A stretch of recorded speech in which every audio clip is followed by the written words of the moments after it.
Praise the lord. యేసుక్రీస్తు నామములో మీ అందరికీ వందనాలు తెలియజేస్తున్నాను. ప్రతిదినము ప్రభుతో అనే కార్యక్రమాన్ని చిన్న ప్రార్థన చేసుకుని ప్రారంభించుకుందాం.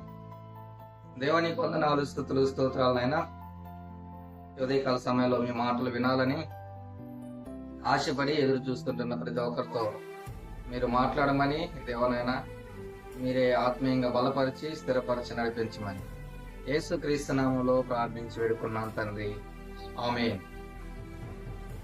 రైట్. దేవుడు మనకిచ్చిన 10 ఆజ్ఞలలో ఒక ఆజ్ఞ దొంగిలించకూడదు అన్నది. దొంగిలించకూడదు. ఏ వ్యక్తి కూడా ఇతరుల యొక్క దేనిని కూడా దొంగిలించకూడదు. మనం ఏమనుకుంటామంటే డబ్బునో లేకపోతే బంగారునో దొంగిలిస్తే దొంగతనం చేసినట్టు మనం అనుకుంటా ఉంటాం వాటిని తీసుకుంటే. కానీ చాలాసార్లు మనము ఇతరుల యొక్క సమయాన్ని దొంగిలించే వారంగా ఉంటా ఉన్నాం. ఇతరుల యొక్క మర్యాదను, ఇతరుల యొక్క పేరు ప్రఖ్యాతులను మనం దొంగిలిస్తుంటున్న వారంగా ఉంటా ఉన్నాం. వేరే వారికి దక్కవలసిన మర్యాదనంతా మనం పొందుకునే వారంగా ఉంటా ఉన్నాం. సో చాలా రకాలుగా ఈ దొంగతనం అన్నది జరుగుతూ ఉంటా ఉంది. అయితే ఇది దేవుని దృష్టిలో చాలా భయంకరమైన పాపము. మనము దేనిని కూడా, ఏ ఒక్కటి కూడా ఇతరులది మనము దొంగిలించకూడదు. అన్యాయంగా దేనిని కూడా మనము తీసుకోవడానికి వీలు లేదు. నిర్గమకాండంలో దేవుడిచ్చిన ఆజ్ఞలలో ఇదొక ఆజ్ఞగా మనం చూస్తూ ఉంటా ఉన్నాము. 20వ అధ్యాయము 15వ వచనంలో దొంగిలియకూడదు, దొంగిలించొద్దు అన్న మాట మనం చూస్తూ ఉంటా ఉన్నాం. అయితే లోకంలో మనం చూసినట్లయితే అనేక మంది జనాంగము మరి దొంగతనాలకు పాల్పడుతుంటున్న వారిగా ఉంటా ఉన్నారు. చాలా చోట్ల చాలా రకాలుగా చాలా విధాలుగా దొంగతనాలకు పాల్పడుతుంటున్న మనుషులు ఉంటా ఉన్నారు. కొంతమంది మతమనే ముసుగులో ఉండి దొంగతనాలు చేస్తుంటున్న వారు ఉంటా ఉన్నారు. అది ఏ మతం అన్నది కాదు, అన్ని మతాలలో కూడా దొంగతనం చేస్తుంటున్న దొంగలు ఉంటా ఉన్నారు.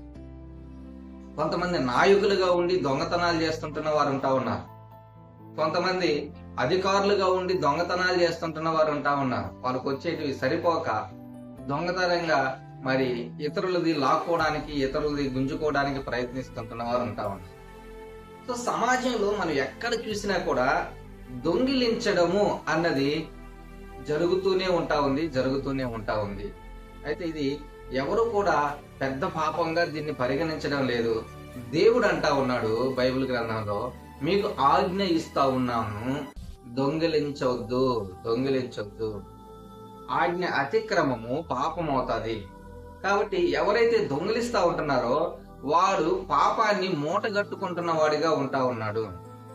సో ఎవరైతే పాపాన్ని మూటగట్టుకుంటా ఉన్నారో భయంకరమైన శిక్షకు వాడు పాత్రుడుగా ఉంటా ఉన్నాడు. సో ఇదంతా కూడా ఒక లింక్ గా పోతా ఉంటా ఉంది. కాబట్టి దేవుడు మనకి ఏదైతే ఆజ్ఞాపించాడో ఆ ఆజ్ఞను మనము పాటించవలసిన వారంగా ఉంటా ఉన్నాము. నీది కానిది ఏది కూడా నువ్వు తీసుకోవడానికి వీల్లేదు. ఇతరుల దగ్గర ఉన్నది నువ్వు అన్యాయంగా అక్రమంగా లాక్కోవడానికి వీల్లేదు. ఇతరులది ఏది కూడా వారి కంటికి కనబడకుండా మోసపూరితంగానో లేకపోతే దౌర్జన్యంగానో నువ్వు లాక్కోవడానికి, గుంజుకోవడానికి వీల్లేదు. వీటన్నిటినీ కూడా దొంగతనంగా మరి పరిగణిస్తా ఉంటా ఉన్నారు. కాబట్టి మరి ఇలాంటివి ఏ ఒక్కరు చేసినా కూడా దేవుడు భయంకరమైన పాపంగా దాన్ని పరిగణించి భయంకరమైన శిక్షకు పాత్రలుగా చేస్తా ఉంటా ఉన్నాడు. అయితే దేవుడు ఏం చేయమంటున్నాడు? దొంగిలించొద్దు. దొంగిలించకుండా ఏం చేయాలి అని మనం చూస్తే ఎఫెసీయులకు రాసిన పత్రిక 4వ అధ్యాయము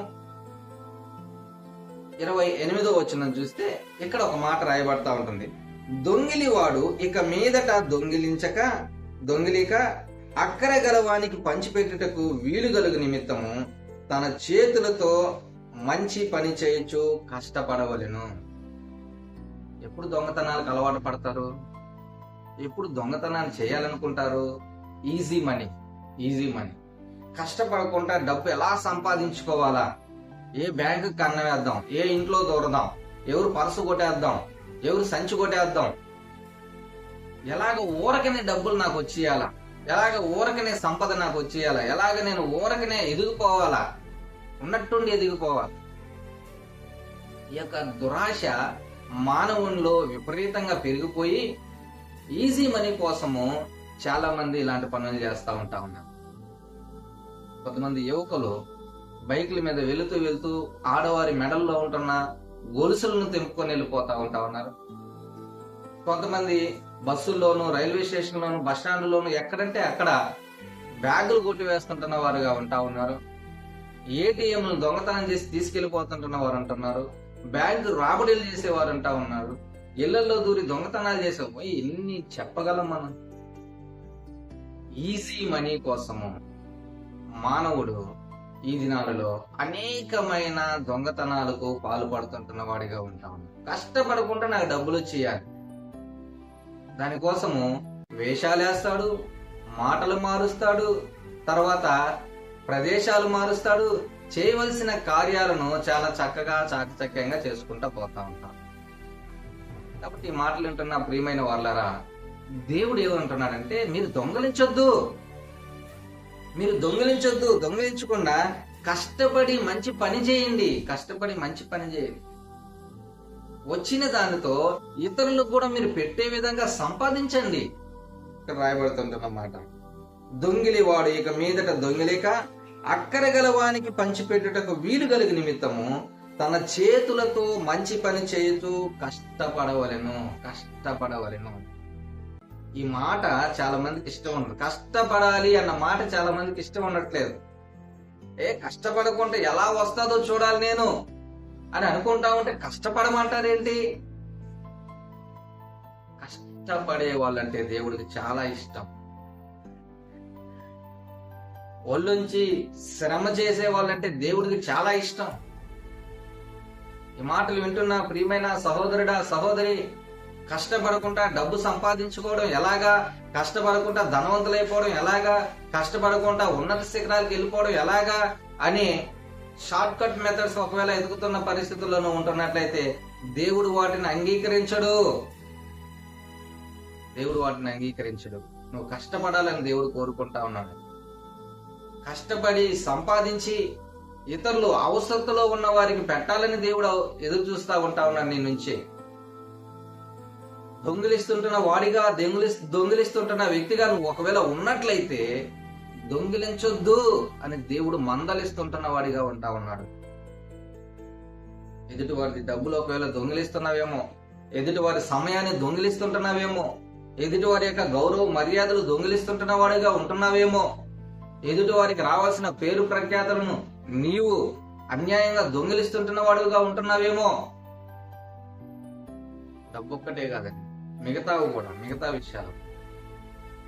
కాబట్టి దొంగిలించొద్దు అని దేవుడు అంటా ఉన్నాడు. కాబట్టి ఆ ఆజ్ఞకు మన విధేయత చూపించే వారంగా, కష్టపడి పనిచేసే వారంగా, మంచి పని చేసి అనేక మందికి మనము ఉపయోగకరంగా, అనేక మందికి మనం ఆశీర్వాదకరంగా ఉండాలి అని దేవుడు కోరుకుంటా ఉన్నాడు. కాబట్టి అలాగూ జీవించడానికి ఇష్టపడదాం. ఒకవేళ ఇతరులది ఏవైనా మనము దొంగిలిస్తుంటున్న పరిస్థితుల్లో ఉన్నట్లయితే ఇక మీదట వాటిని మనం విడిచిపెట్టుకుందాం. అన్యాయంగా దేనిని కూడా, ఎవరి దగ్గర ఏమి కూడా మనం ఆశించకూడదు, తీసుకోకూడదు. లూకాసు వార్త 19వ అధ్యాయంలో జక్కయ్య యేసుక్రీస్తు ప్రభువుని చేర్చుకున్న తర్వాత ఆయన ఏమంటాడంటే, ఇదిగో ప్రభువా, నేను అన్యాయంగా ఎవరి దగ్గరైనా సరే ఈ దేనినైనా నేను తీసుకొని ఉన్నట్లయితే అతనికి 4 గంటలు మరలా నేను తిరిగిచ్చేస్తాను. నిజంగా దేవుని ఎరిగిన బిడ్డవుగా నువ్వు ఉన్నట్లయితే దొంగతనానికి నువ్వు చాలా దూరంగా ఉండవలసిన వాడుగా ఉంటా ఉన్నావు. దురాశకు నువ్వు చాలా దూరంగా ఉండవలసిన వాడుగా ఉంటా ఉన్నావు. ఈజీ మనీ కోసం వెంపర్లాడుతుంటున్న పరిస్థితినంతా, పద్ధతినంతా విడిచిపెట్టుకోవాల్సిన వాడుగా ఉంటా ఉన్నావు. దేవుడు చెప్పినట్లుగా దేవుని ఆజ్ఞకు విధేయత చూపిస్తూ నీ చేతులతో మంచి పని చేస్తూ కష్టపడి సంపాదించేవాడుగా ఉంటూ ఇతరులకు నీవు అవసరతలో ఉన్న వారికి సహాయకుడుగా పంచిపెట్టేవాడుగా ఉండాలని దేవుడు కోరుకుంటా ఉన్నాడు. కాబట్టి దొంగిలిస్తున్నావేమో, ఇతరులది దొంగిలిస్తుంటున్నావేమో, పొరుగువారిది దొంగిలిస్తుంటున్నావేమో, దేవునిది దొంగిలిస్తుంటున్నావేమో, ఇంట్లో వాళ్ళది ఆలోచన చేద్దాం.